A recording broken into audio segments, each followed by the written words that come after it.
Alors, on a vu la dernière fois et les commutateurs entre des opérateurs.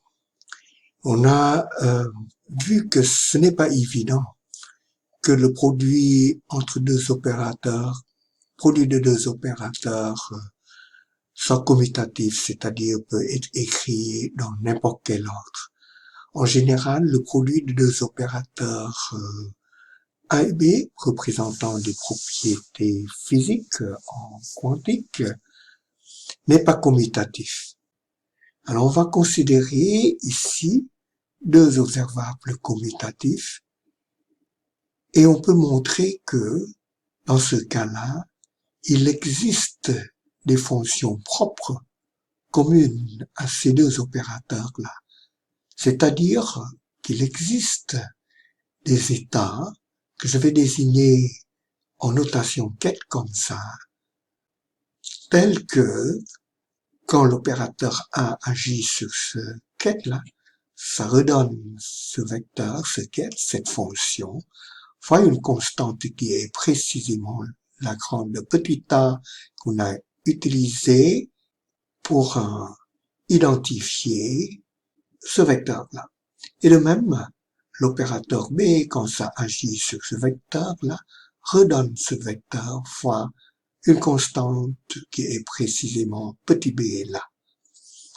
Donc, si deux opérateurs A et B commutent, eh bien, on peut montrer qu'il existe de telles fonctions qui sont fonctions propres à la fois de l'opérateur A et de l'opérateur B. Je vous dispense de la démonstration de ça pour le moment. À un moment donné, si on peut dégager un peu de temps, je peux vous montrer ça. Ou bien encore, je vais essayer de préparer une autre capsule vidéo dans laquelle je vous donnerai cette démonstration-là de ce résultat.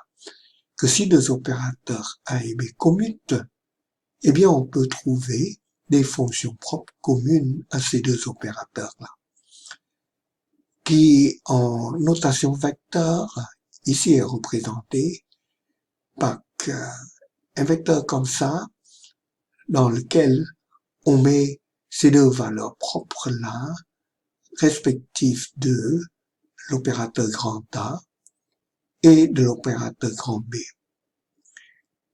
De plus, on peut montrer que,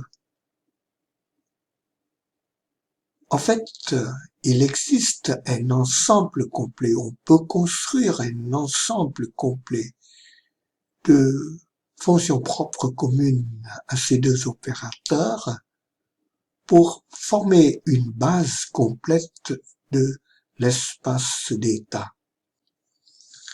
Alors voilà, ça c'est un résultat extrêmement important qui est une conséquence mathématique de la commutativité, de cette propriété mathématique de commutativité de ces deux opérateurs-là. Comme quoi, si A et B commutent, eh bien, si une fonction est fonction propre de A, elle peut, en général, être aussi fonction propre de B. On peut en construire des fonctions propres communes à ces deux opérateurs-là, ou bien vecteurs propres communs à ces deux opérateurs. Prenons un état, un de ces états, identifié par ces deux valeurs propres, à I et BJ de grand A et de grand B respectivement. Appelons cet état psi. Alors, d'après le postulat 5, puisque cet état est composé strictement d'un seul vecteur propre de grand A avec valeur propre à indice I, et qui est aussi vecteur propre de grand B associé à la valeur propre B indice I, d'après le postulat 5, la probabilité de trouver dans cette étape-ci la grandeur physique a ici, prenant cette valeur petit a i, serait exactement égal à 1, c'est-à-dire qu'on aurait une certitude de trouver cette valeur petit a i, là, pour la grandeur physique, ou bien la propriété accursive ici, et le même dans cet état-là, on aurait certitude de trouver la valeur petit bj pour la grandeur physique, là, pour la propriété b cursive ici. Donc ça veut dire que dans cet état, dans un tel état propre, commun de l'opérateur A chapeau et B chapeau, les propriétés physiques correspondant à ces opérateurs, ces propriétés grand A et grand B, prennent une valeur précise qui sont petit a i, petit b j, avec certitude dans cet état-là. Ça signifie donc que si deux opérateurs A et B commutent, de sorte que l'on peut trouver, construire des fonctions propres communs et même un ensemble complet de fonctions propres, de vecteurs propres communs à ces deux opérateurs-là, eh bien, ça signifie que on peut les mesurer simultanément, dans le sens qu'on peut déterminer la valeur des deux grandeurs physiques A et B avec certitude simultanément. Ou encore que la détermination de la grandeur grand A, par exemple, avec certitude, prenons cette valeur petit a i avec certitude, n'empêche pas la détermination de la grandeur B. Et donc, ces deux grandeurs A et B sont mesurables simultanément.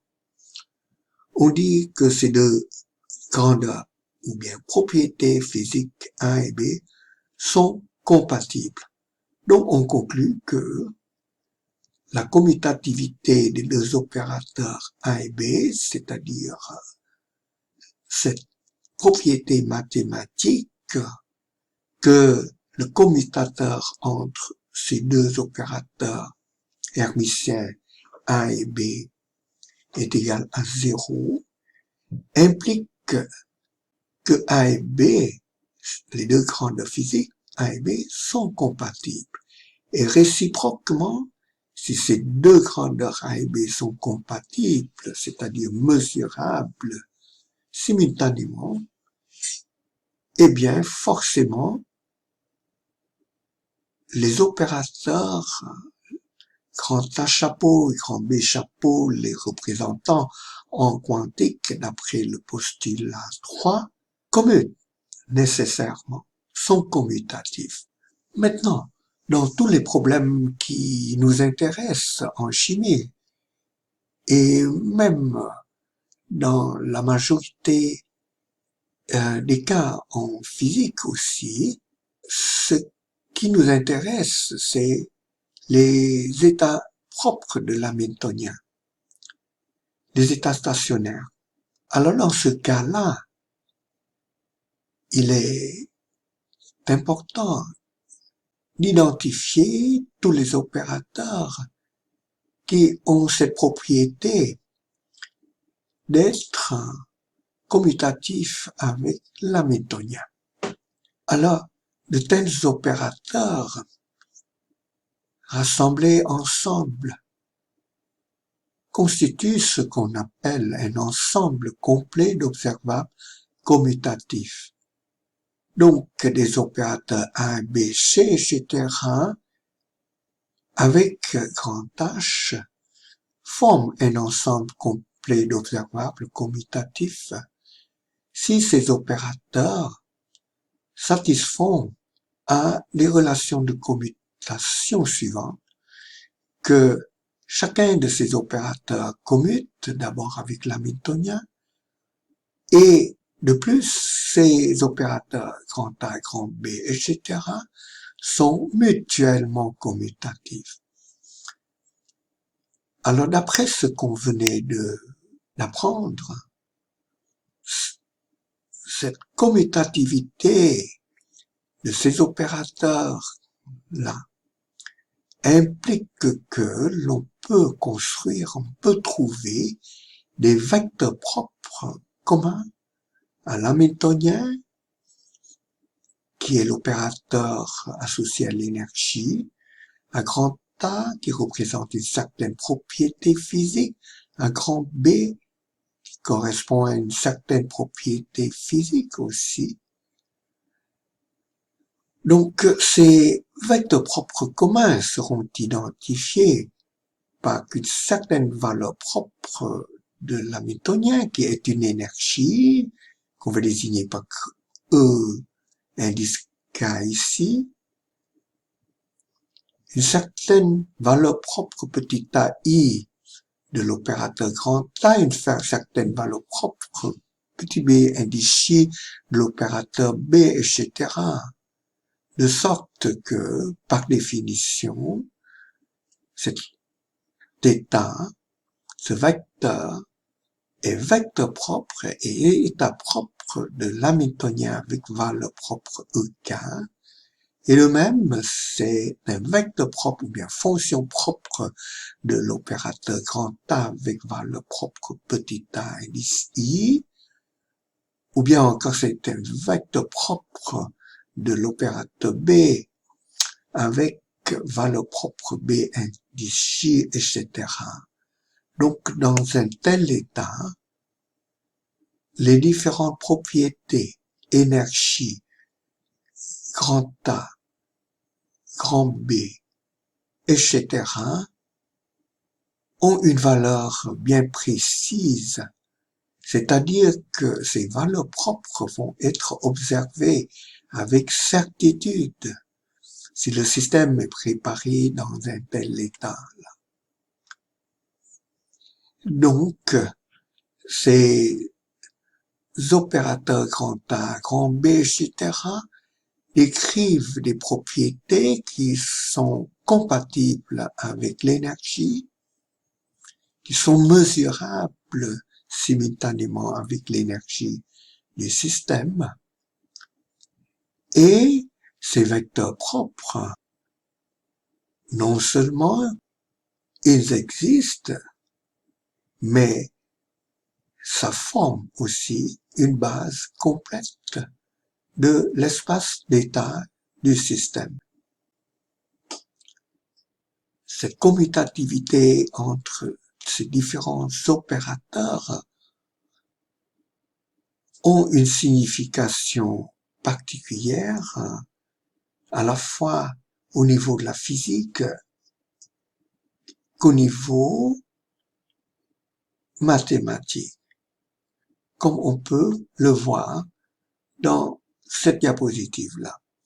Alors, conséquence donc de la commutativité entre l'hamiltonien et ses différents opérateurs de Lecoq, c'est-à-dire de l'ensemble complet d'observables qui commutent A, B, etc., et de leur commutativité mutuelle.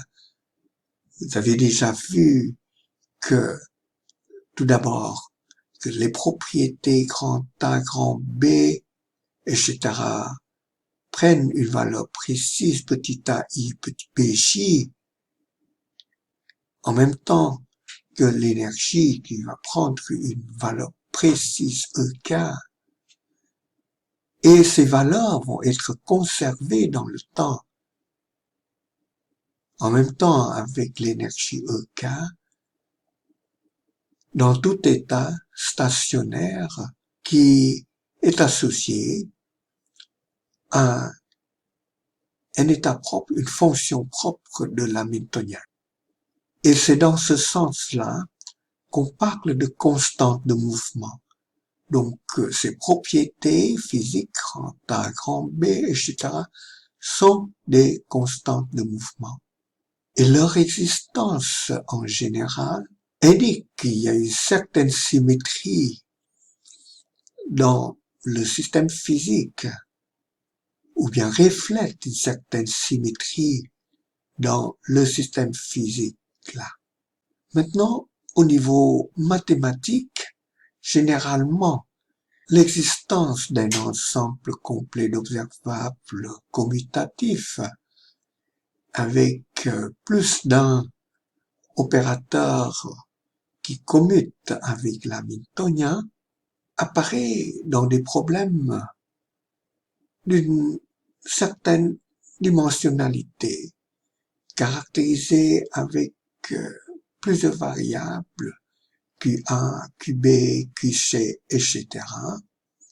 Et très souvent, ces opérateurs A et B, chacun de ces opérateurs A et B dépend d'une ou bien d'un ensemble restreint, réduit de variables QA, QB, etc. De sorte que chacun de ces opérateurs A et B n'agissent que sur une ou un nombre réduit de variables. Alors, on peut montrer que le fait que ces opérateurs commutent avec l'hamiltonien et commutent ensemble permet de réaliser ce qu'on appelle une séparation des variables QA, QB, etc. dans la résolution de l'équation de Schrödinger, ou bien encore dans la résolution de l'équation aux valeurs propres pour l'hamiltonien, c'est-à-dire dans la détermination des états stationnaires du système.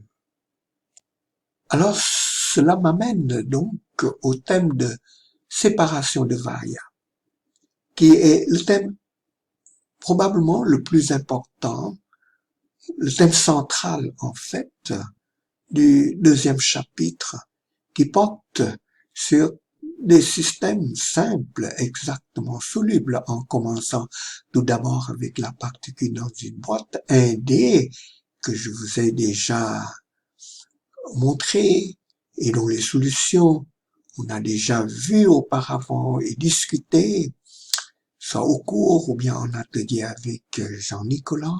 Et aussi l'oscillateur harmonique apparaît aussi dans ce chapitre 2 là.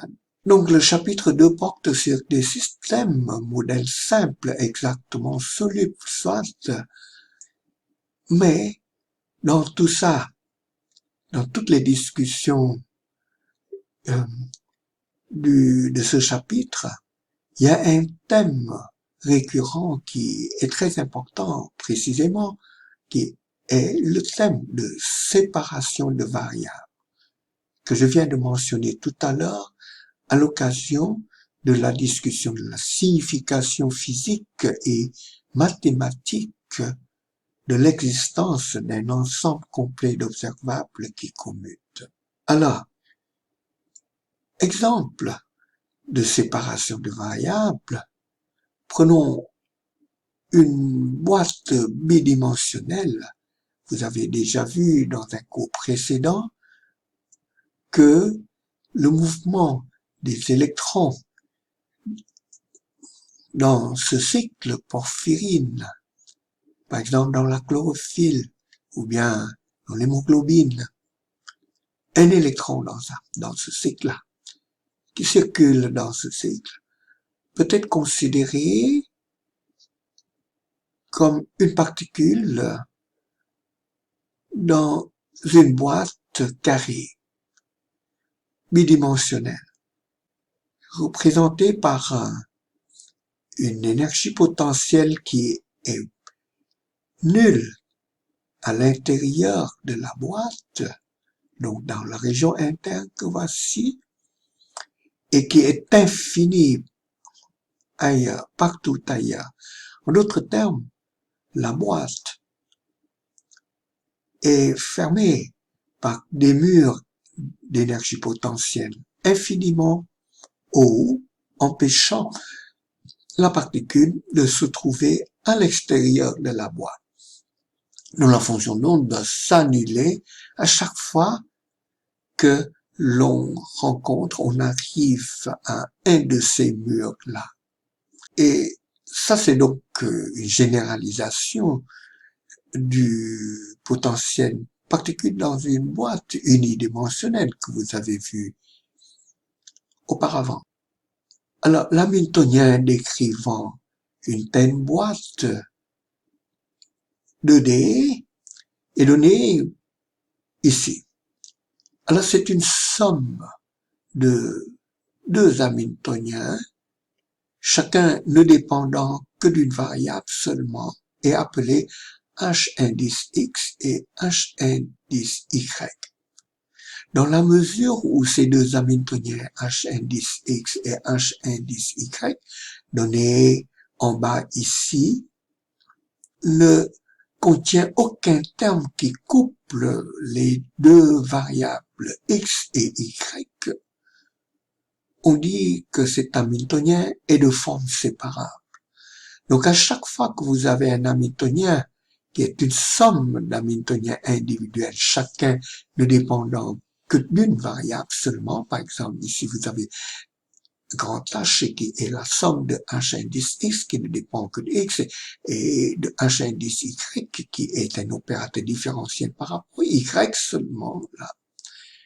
Alors, vous pouvez dire que cet hamiltonien est de forme séparable. Et ce que je veux vous montrer maintenant, c'est qu'avec une telle forme séparable, on peut résoudre l'équation aux valeurs propres de cet hamiltonien par une technique appelée séparation de variables, que je vais vous montrer en détail à la prochaine diapositive. Mais avant d'y arriver, tout d'abord, répondons à cette question, à savoir quels sont alors les observables qui commutent avec cet hamiltonien. En d'autres termes, est-ce qu'il y a un nœud coq, un ensemble complet d'observables commutatifs pour ce système-là? Eh ben, la réponse est oui. Cet hamiltonien grand H, évidemment, commute avec chacune de ses parties. Ça commute avec HX, ça commute avec HY. Si vous prenez le commutateur entre ce grand H ici et HX, par exemple, ben, c'est la somme du commutateur entre HX avec lui-même, c'est 0 ça, plus le commutateur entre HX et HY. Mais HX et HY sont des opérateurs agissant sur des variables différentes. HX est un opérateur différentiel en X, HY est un opérateur différentiel en Y.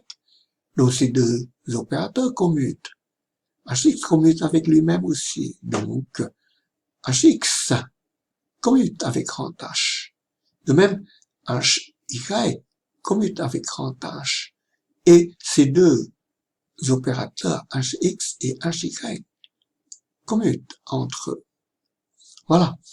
Donc, avec ça, on peut conclure que l'ensemble d'observables qui commutent avec l'hamiltonien et formant un nœud coq, c'est simplement l'énergie de mouvement le long de X, hein, qui est représentée en termes d'opérateur par l'opérateur H indice X ici, et l'énergie de mouvement dans la direction Y.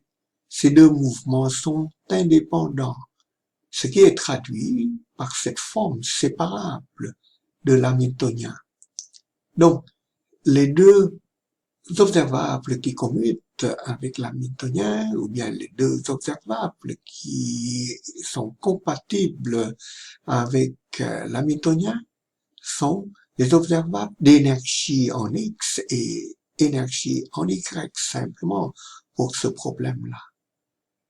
Alors, maintenant, à cause de cette forme séparable, comme je vais vous montrer à la prochaine diapositive, on peut effectuer ce qu'on appelle une séparation de variables entre ces deux variables x, y pour obtenir les fonctions propres de l'hamiltonien total sous la forme du produit de fonctions propres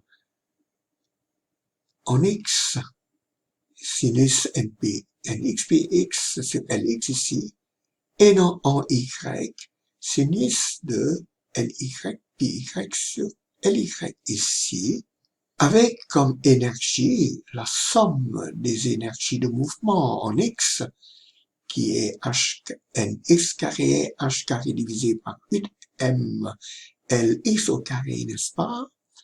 Et de l'énergie de mouvement en y, qui est ny au carré fois h au carré divisé par 8m fois la longueur de la boîte dans la direction y au carré.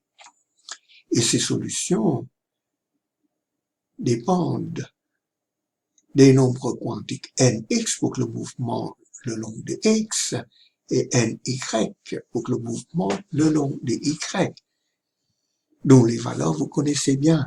Ce sont des entiers non nuls. Alors, maintenant, comment ça fonctionne une séparation de variables? Eh bien, cette diapositive vous montre ça.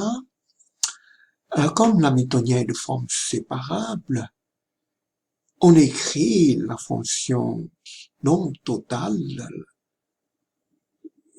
la fonction propre de l'hamiltonien total grand H, fonction propre qu'on est en train de chercher d'ailleurs. Alors, on va essayer de la trouver, cette fonction, sous la forme du produit de deux facteurs. Le premier ne dépend que de x, et que je vais appeler grand x, fonction de petit x. Le second ne dépend que de y, et on va l'appeler grand y, fonction de y seulement. Substituons ça dans l'équation aux valeurs propres pour l'hamiltonien total. Alors, l'hamiltonien total, c'est cette somme hx plus hy. On va le laisser agir sur ce produit. Quand hx agit sur ce produit, ça n'agit que sur le facteur grand x, n'est-ce pas? Parce que hx est un opérateur dérivé seconde par rapport à x, donc ça n'agit que sur ça. Avec grand y qui se factorise, qui est un facteur séparé.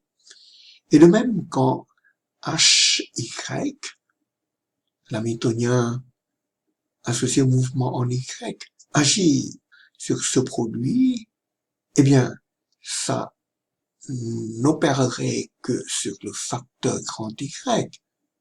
Et le facteur x est inchangé. Ne fait que se factoriser comme ça pour donner ce second terme.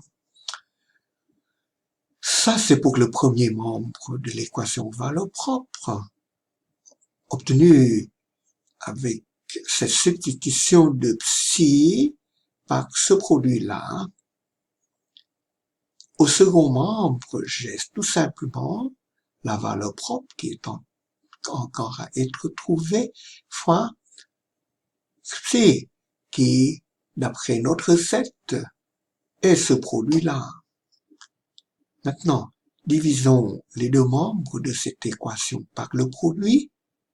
On obtient division du premier terme ici par le produit. Eh bien, le facteur grand y se simplifie. Le facteur grand x ne peut pas se simplifier parce que ici, à ce membre-là, grand x, la fonction grand x, fonction de x, est modifiée par un opérateur. C'est une deuxième dérivée, là, le grand x qu'on a là. Donc, on ne peut pas simplifier la fonction là, en haut et en bas ici. N'est-ce pas? Faites attention parce que, précisément, cette fonction ici est affectée par l'opérateur H, indice X là. Ce qui fait que le premier terme, après division par ce produit, donne ça. Le second terme, de même après division par le produit, donne grand X se simplifie, il reste 1 sur Y, fois l'hamiltonien en Y qui agit sur le facteur grand Y, et le tout donne E qui est une constante. Alors, on peut montrer que ceci ne peut être satisfait que si chacun des termes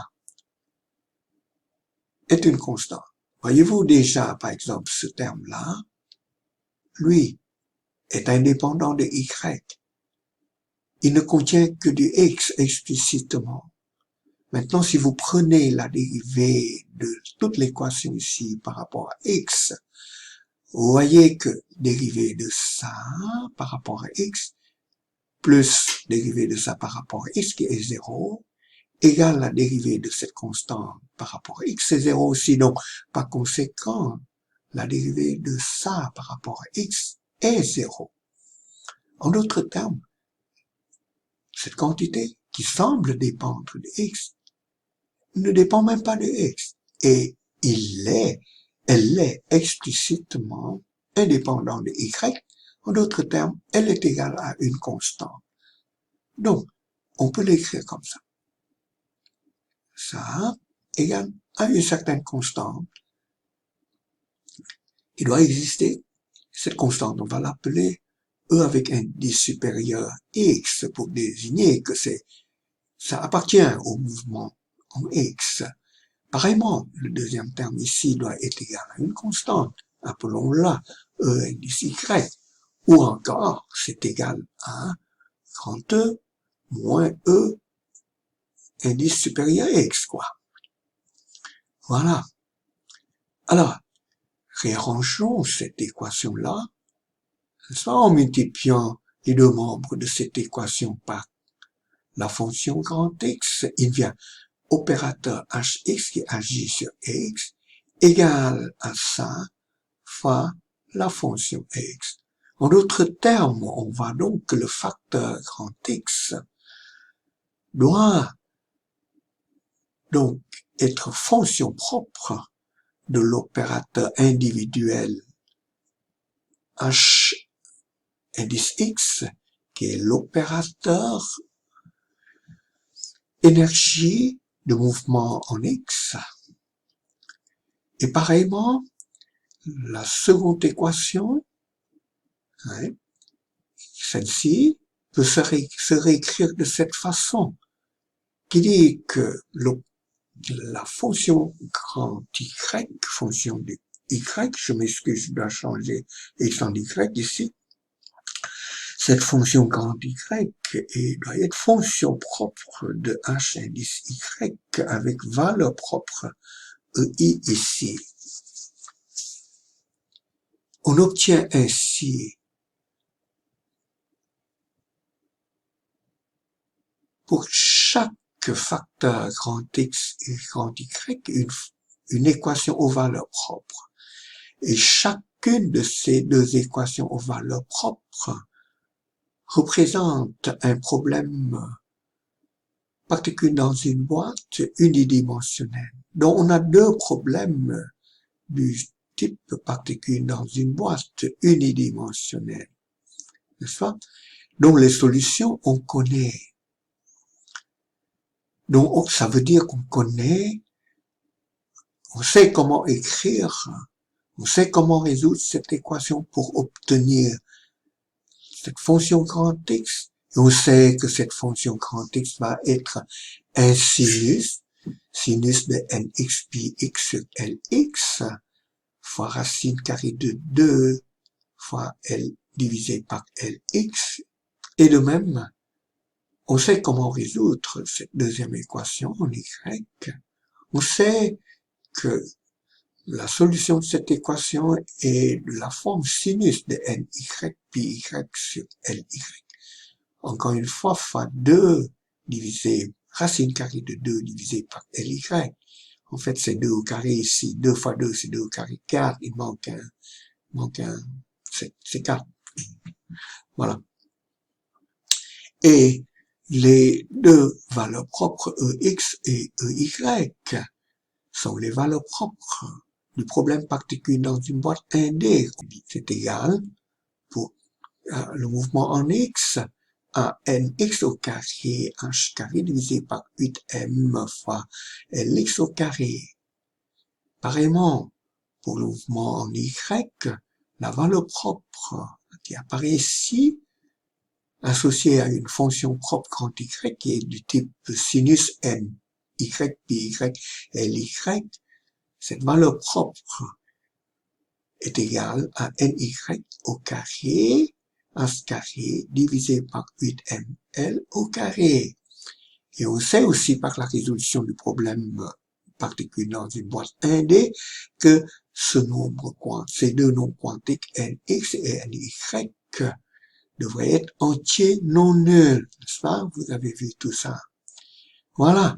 Et ça explique pourquoi est-ce qu'on peut écrire tout de suite, après avoir identifié le problème comme un problème séparable et après avoir identifié donc les observables commutatifs avec l'hamiltonien, comme ça, la solution générale du problème est annoncée ici comme obtenue par séparation de variables. Donc en résumé, pour un hamiltonien de forme séparable, dénotant des mouvements séparables, la fonction d'état, fonction propre de l'hamiltonien total, est un produit de fonctions propres d'hamiltonien individuel. L'énergie totale quantifiée est la somme des énergies individuelles.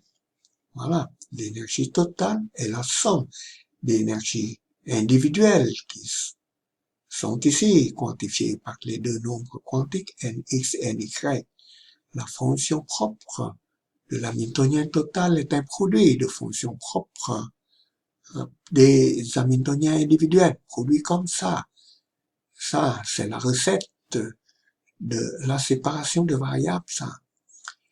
Ensuite, on avait vu que pour que la particule dans une boîte, cette énergie totale se présente comme ceci, somme des énergies individuelles, et on note en particulier que ces énergies dépendent de la taille de la boîte le long de X et le long de Y. Alors, en regardant ça attentivement, on montre que cette énergie peut être dégénérée, c'est-à-dire qu'il peut y avoir plusieurs états délivrant la même valeur d'énergie, donc une valeur propre d'un opérateur ici de l'hamiltonien total est dégénérée quand il y a plusieurs fonctions propres qui donnent cette valeur propre-là. Alors donc, une telle valeur propre de l'hamiltonien total pour le problème 2D ou le problème 3D, etc., peut être dégénérée si il y a symétrie dans le problème. Dans ce cas-ci, pour qu'une boîte de 2D, cette symétrie est décrite par le fait que Ly est égal à Lx, c'est-à-dire que la boîte est carrée. Donc, dans ce cas-là, la forme carrée de la boîte dénote une symétrie, et cette symétrie-là a comme effet que certains niveaux est dégénéré. Alors, dans les notes de cours, vous allez trouver le cas d'une boîte tridimensionnelle, représentée par une énergie potentielle de ce type qui est nulle à l'intérieur de la boîte, voyez-vous. La boîte étant définie par les arêtes, petit a le long de X, petit b le long de Y et petit c, voilà, en haut ici, le long de Z, hein, et qui fait que, voilà, c'est arrête, hein, ces valeurs désignent les positions des murs d'énergie potentielle infinie qui empêchent la particule de sortir de la boîte. À l'intérieur de la boîte, le potentiel est nul, mais partout ailleurs, le potentiel est infini. Et ça définit la boîte tridimensionnelle. Alors, si on regarde de l'hamiltonien pour que cette boîte, et on écrit même l'équation aux valeurs propres, tout de suite pour ce cas-là, comme ça, va être résolu avec des conditions aux bornes comme ça. Alors, on note tout d'abord que l'hamiltonien est de la forme séparable, n'est-ce pas? Puisque c'est une somme d'hamiltonien individuel pour le mouvement en X, décrit par cette dérivée seconde par rapport à X fois moins H bar au carré divisé par 2M, et d'un hamiltonien en Y, donné par ça, et d'un hamiltonien associé au mouvement en Z, qui est ça. Alors, cette forme est séparable, comme vous l'avez déjà vu, et donc par conséquent, on peut écrire la fonction d'onde sous la forme d'un produit de trois facteurs comme ça. Le premier ne dépend que de X, le deuxième dépend que de Y, et le troisième dépend de Z seulement. Donc, séparation de variables, ça. Alors, on substitue ça dans l'équation valeur propre, ça, l'hamiltonien en X n'agit que sur le facteur en X, ici, si de X. L'hamiltonien en Y n'agit que sur ce facteur θ en Y, là. Et finalement, l'hamiltonien en Z, Z ici n'agit que sur le dernier facteur zeta Z. On a donc ça, on divise les deux membres par le produit, on obtient ça. Encore une fois, par le même raisonnement de tantôt, on peut dire tout de suite que cette équation-là ne peut être satisfaite que si chacun des termes au premier membre ici est égal à une constante. Ce genre de démonstration est pour nous convaincre ça.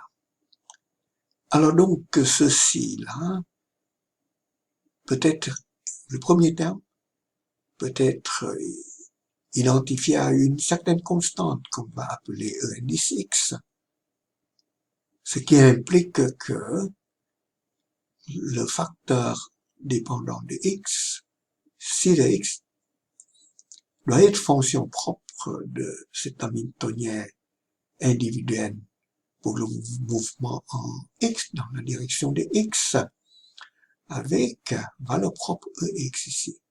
Et comme cet hamiltonien H indice X est un hamiltonien d'une particule dans une boîte en 1D, on peut tout de suite écrire les solutions de ça sous la forme d'un sinus de nx puis x sur petit a, qui est Lx ici, avec énergie nx carré h carré divisé par 8ma au carré, ainsi de suite. Donc, par séparation de variables, n'est-ce pas, on trouve finalement donc la solution finale. Voilà, ça, ce sont des solutions pour que la partie en X, hein, fonction propre, valeur propre, ainsi de suite.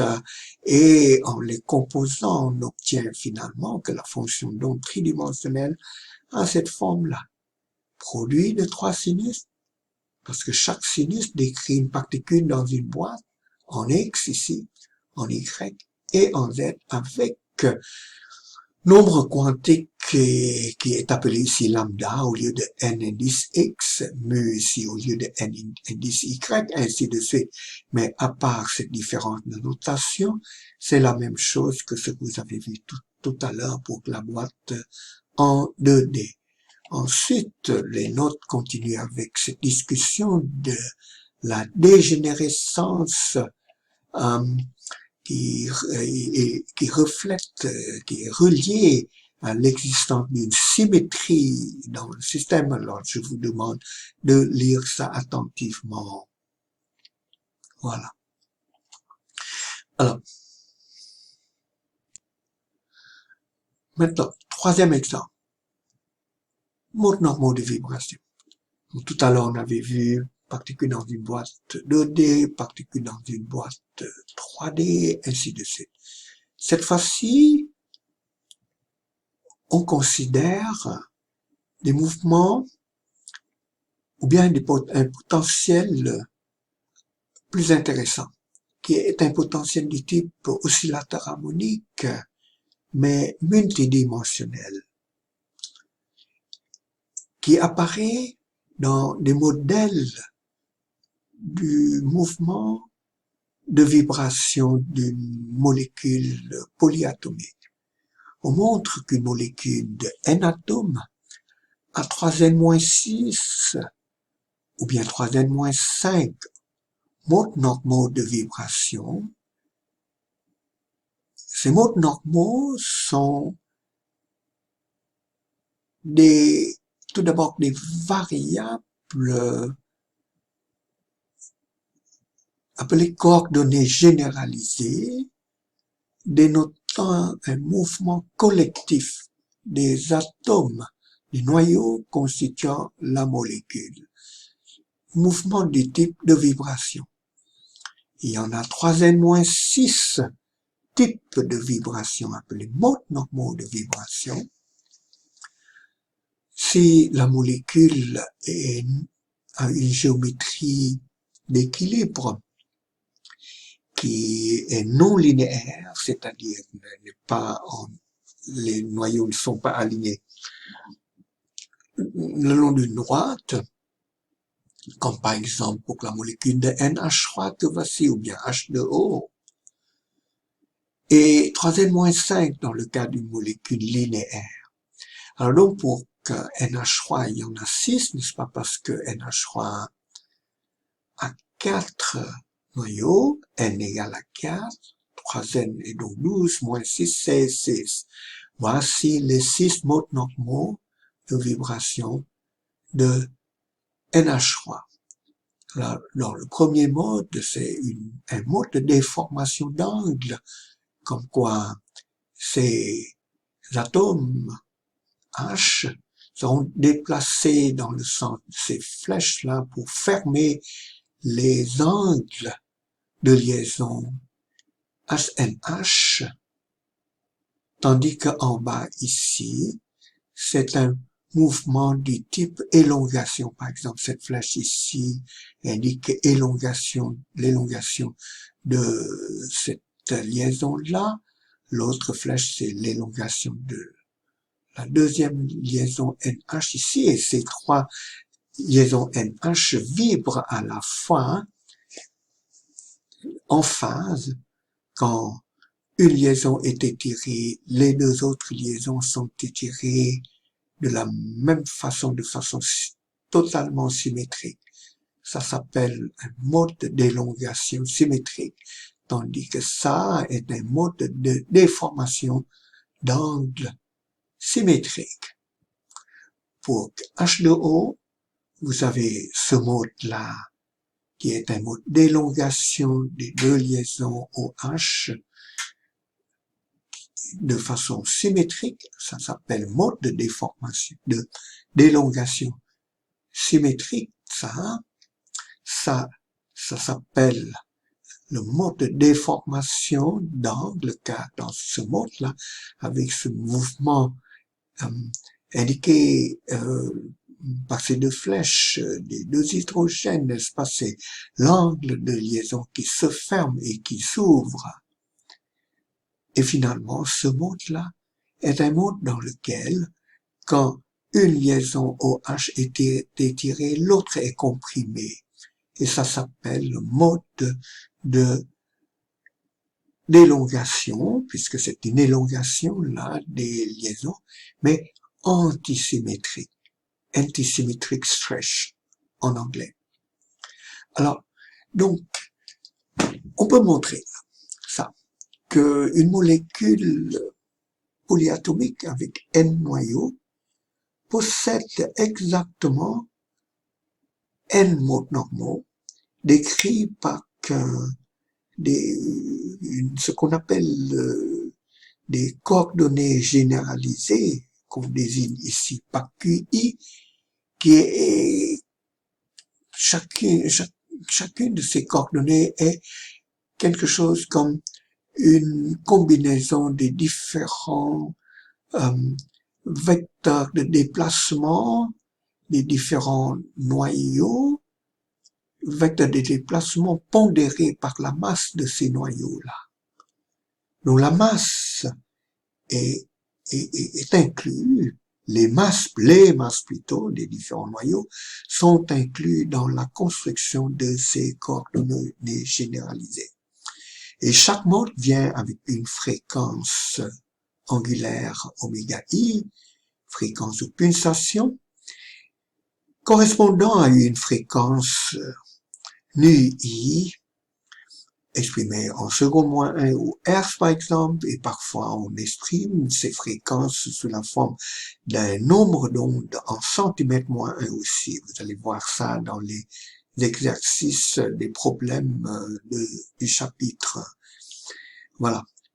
Alors, ces modes normaux, ces coordonnées généralisées, sont définis tels que l'hamiltonien décrivant ces mouvements-là a une forme très simple. Cette forme-là, somme sur les différents modes, i ici désigne différents modes, somme sur i allant de 1 jusqu'à 3n-6, que je vais appeler plus tard petit n, donc i allant de 1 jusqu'à petit n qui est 3n-6 ou bien 3n-5.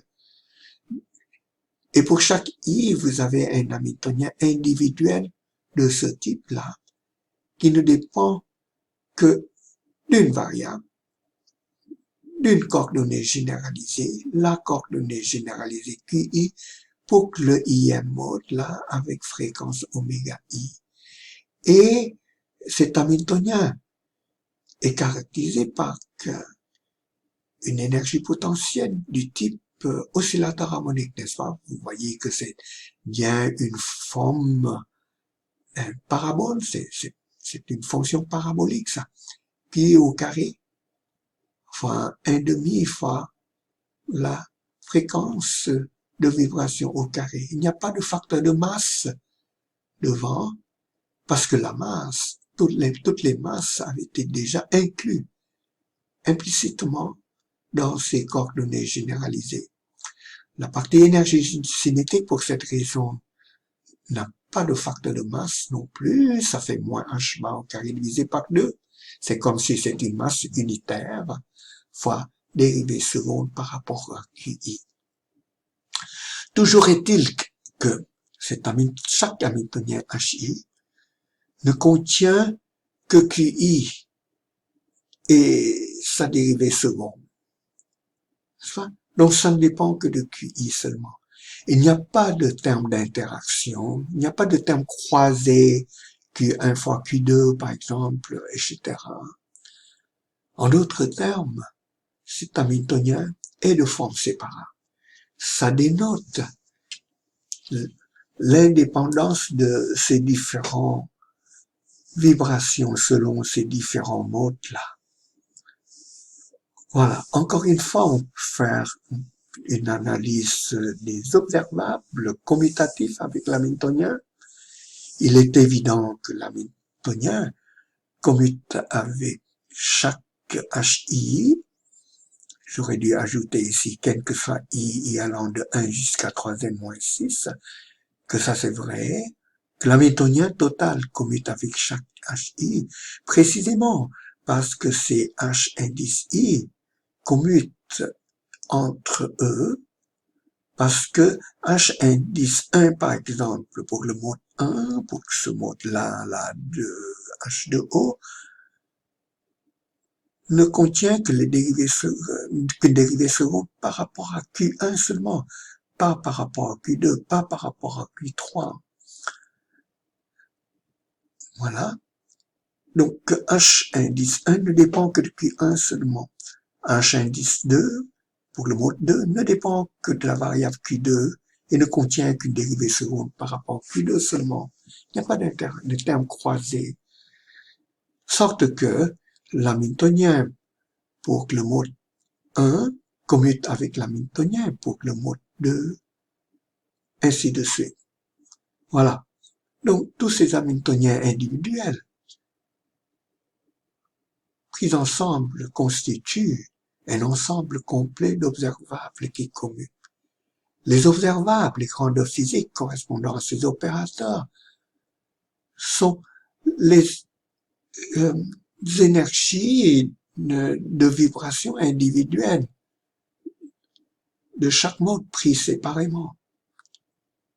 Alors, chacune de ces propriétés individuelles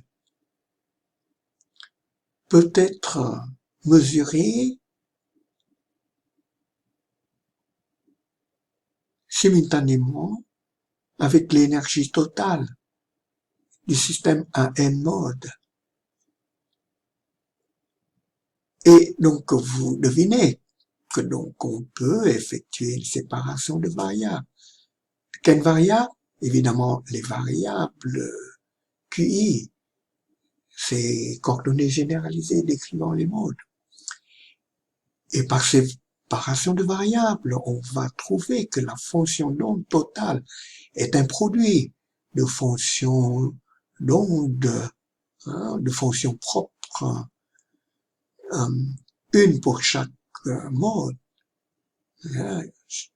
On va avoir une fonction de même pour le mode Q1, une pour le mode Q2, une pour le mode Q3, et c'est un produit qu'on va avoir là.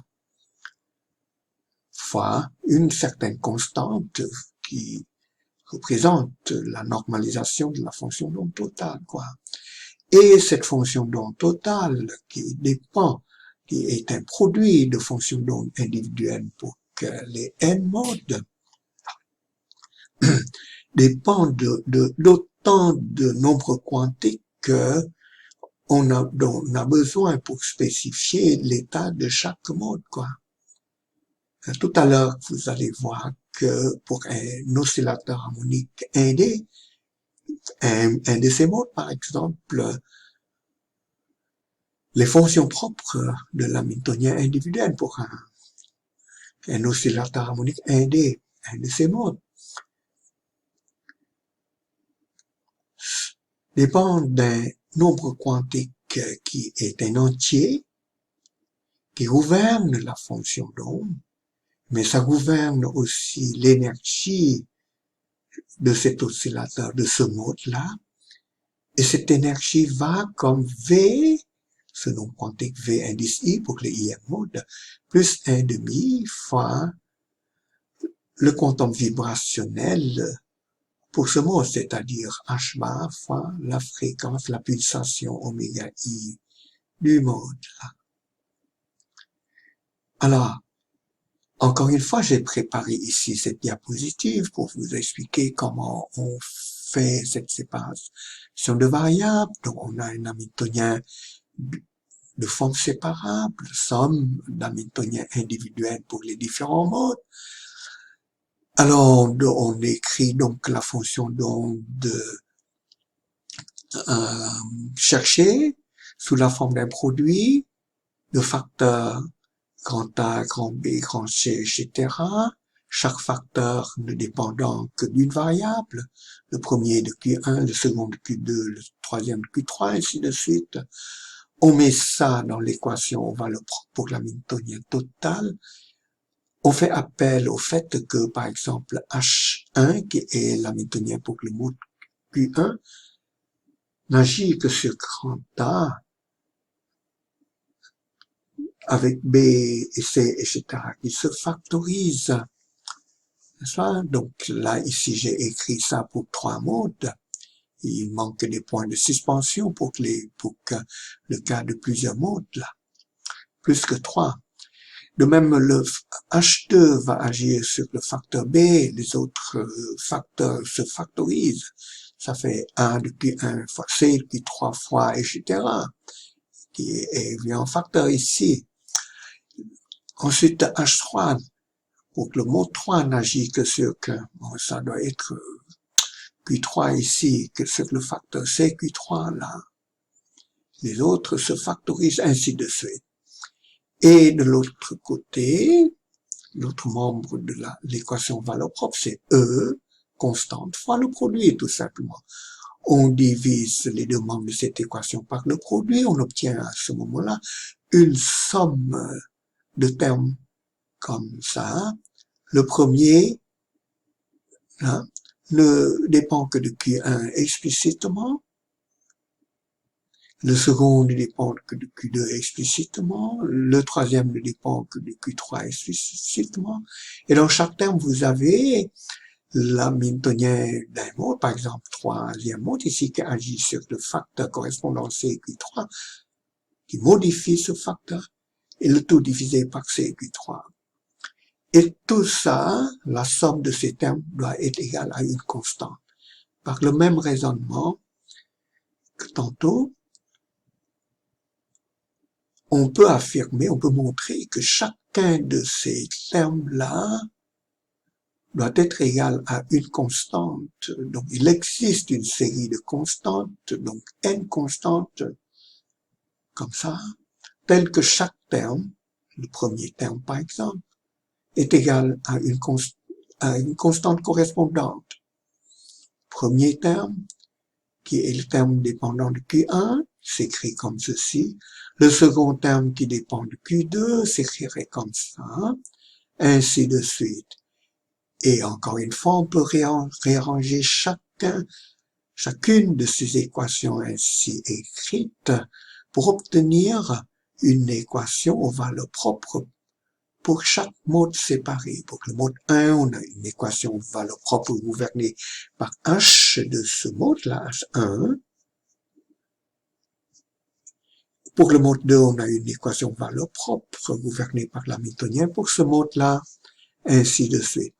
Donc, en tout, on a n problèmes d'oscillateur harmonique unidimensionnel et l'énergie totale est la somme des énergies, des valeurs propres dans ces problèmes séparés-là. Hein? E est égal à E du premier mode plus l'énergie du deuxième mode plus l'énergie du troisième mode et ces énergies devraient être les valeurs propres de ces problèmes séparés, individuels pour les différents modes là. Hein? Énergie quantifiée, bien entendu. Alors, ce qui fait que au final, la fonction d'onde totale à n modes serait un produit de fonctions propres pour que les modes individuels qui sont décrits comme chacun comme un oscillateur harmonique indé, donc un produit de fonctions d'onde de type oscillateur harmonique indé. L'énergie totale est une somme d'énergie des différents modes. Chaque mode vient avec une énergie quantifiée donnée par ça, qui dépend du nombre quantique VI. Ça fait donc que l'énergie totale qui serait égale à VI plus 1 demi H bar oméga.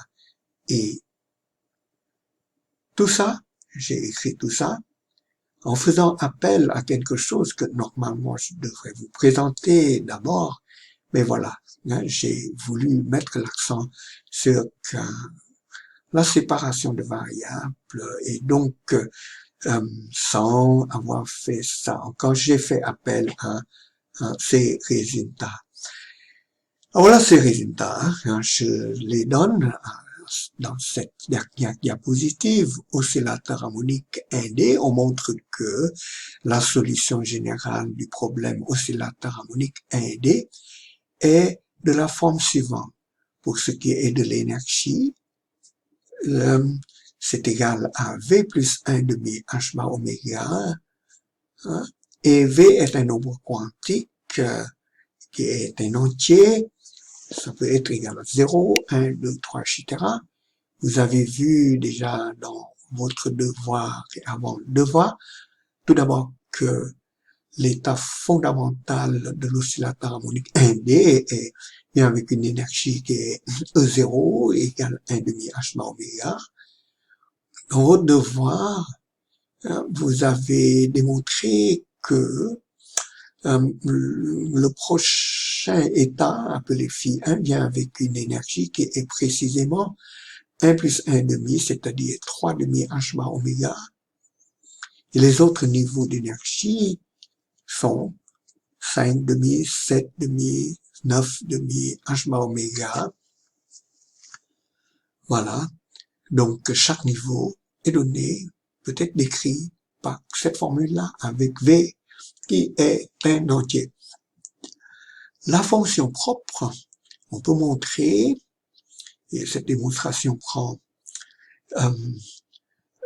soit un développement en série de puissance ou bien une approche algébrique utilisant ce qu'on appelle des opérateurs de création et d'annihilation. Je vais voir si je peux dégager du temps à un moment donné pour vous expliquer ça. C'est, disons, quelque chose, une matière complémentaire qui est le fun de connaître, mais c'est pas plus important que ça. Donc, on va voir si on a le temps pour vous montrer ça. Mais toujours est-il qu'on montre de façon générale, par une certaine méthode de là, que la fonction propre pour le vème niveau a la structure générale suivante. C'est toujours le produit de la même gaussienne, ça contient toujours cette gaussienne-là, c'est la gaussienne que vous avez vue déjà dans la fonction de l'état fondamental, ou la fonction phi 1 que vous avez découvert dans votre devoir 1 par exemple.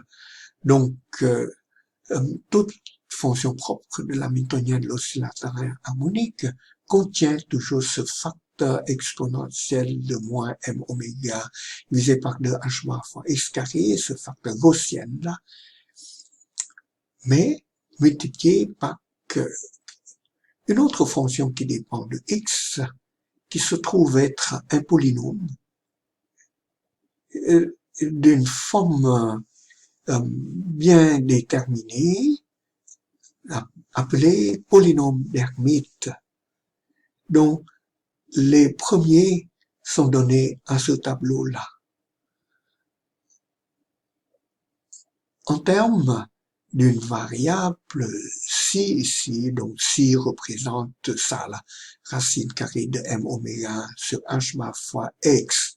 Donc, au lieu d'écrire ça partout, mais c'est plus simple d'exprimer ça comme une fonction d'une variable quelconque appelée si, pour ensuite remplacer pour si, ceci, n'est-ce pas? Alors donc, par exemple, pour que le polynôme d'Hermite de degré 2, c'est une fonction paire qui est donnée par 4 si au carré moins 2. Le polynôme d'Hermite 3 est une fonction impaire. Ça ne contient que des puissances impaires de la variable, voyez-vous. Hein? Donc, un polynôme d'Hermite de degré V à la même parité, donc ne contient que des puissances paires ou impaires dépendant de si, dépendant de est-ce que ce V là, le nombre quantique que V est pair ou impair. Voilà. Alors, vous pouvez trouver dans les notes plus de détails sur ces solutions-là. Pour aujourd'hui, je ne veux que vous montrer ça seulement. Et ça, c'est ce que je venais de vous montrer. Là, maintenant, je vais finir avec cette figure qui vous montre comment, tout d'abord, ces niveaux d'énergie de l'oscillateur harmonique se placent par rapport au potentiel. Ça, c'est le potentiel parabole. Et ça, c'est le niveau V égale à 0, V égale à 1, V égale à 2, V égale à 0. Donc, ça, c'est H bar oméga demi. Et de 0 à 1, vous avez exactement un quantum vibrationnel de séparation, donc H bar oméga. De 1 à 2 aussi, de 2 à 3 aussi. Donc, tous les niveaux du système, tous les niveaux sont équidistants. de H bar oméga. Et le premier niveau, le niveau fondamental, ben, ça se trouve pas à zéro, ça se trouve en haut du zéro, c'est-à-dire du fond de cette parabole, de l'énergie potentielle, euh, euh, à une distance de exactement H bar oméga demi. Alors, superposé sur chaque niveau, j'ai mis ici la fonction propre. Hein, juste une esquisse de ça, évidemment, ce n'est pas à l'échelle. D'accord? Voilà, ça c'est la fonction propre de l'état fondamental, c'est la gaussienne. Hein? Vous connaissez bien. Ça c'est la fonction psi1 ou bien phi1 que vous avez découvert dans votre premier devoir. Et donc, le module au carré donne cette densité de probabilité, cette fonction passe par NE, ça, donc je passe par N0, voilà. Et ça c'est l'état phi2, ça c'est l'état phi3, ainsi de suite. La figure suivante dénote, donne la fonction propre de l'hamiltonien de l'oscillateur harmonique ND pour que V, le nombre quantique vibrationnel V égale à 30 ici. Voilà, vous voyez que plus V est élevé, plus il y a d'oscillation dans la fonction ou bien dans la densité de probabilité ici. Voilà.